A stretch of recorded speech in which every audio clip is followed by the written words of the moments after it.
समर्था सारे दुःख हरता राजा श्री सद्गुरु समर्था श्री स्वामी समर्था सारे दुःख हरता राजा श्री सद्गुरु समर्था.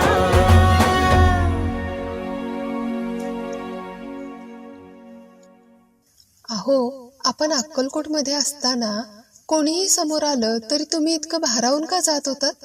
कविता, तुला पटेल का नाही माहित नाही, अक्कलकोट मधील प्रत्येक माणसात मला श्री स्वामी समर्थ महाराज दिसत होते.